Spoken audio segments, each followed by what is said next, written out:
Dubaydagi sal oldinroq bo'lgan voqea. Bir yahudiyni pulini deb borib o'ldirishgani.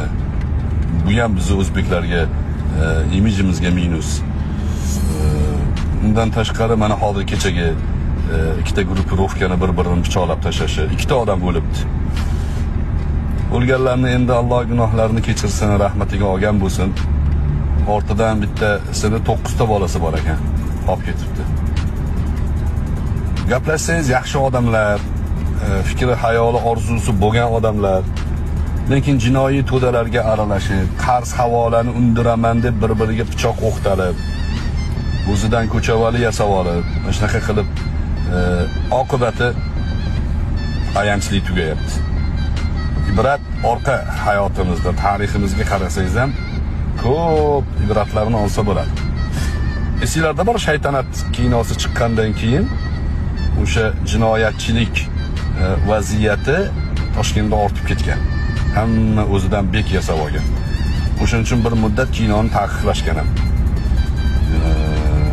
Va u kinoda jinoyatchilarni oxiri xulosada qahramon qilib tasvirlab qo'ygan. Obraz shunaqa chiqqan. Do'stlar, jinoyatchilar qahramon bo'la olmaydi. Ularning oqibati baribir ayanchli tugaydi. Yuqorida aytdim, jinoyatchini qilgan jinoyati orqasidan quvlaydi. Birovni haqqini yegan bo'lsangiz, sizni ham haqqingizni yeyishadi. Xotirjam bo'ling.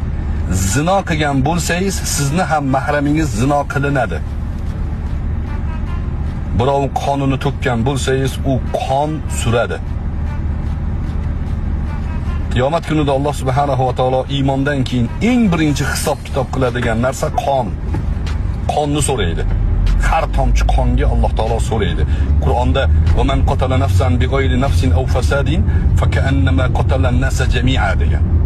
Bitta odamni o'ldirish butun insoniyatni o'ldirish gunohiga teng. Joyga buni sahran qilib qo'yinglar. Yaqinliklariga, o'g'linglar, shu o'sib kelayotgan, ko'chavalini orzu qilib yurgan bolalarga jo'natib qo'yinglar shuni. Birovni haqqini yegan bo'lsangiz, sizni ham haqqingizni yeyishadi. Xotirjam bo'ling. Zino qilgan bo'lsangiz, sizni ham mahramingiz zino qilinadi.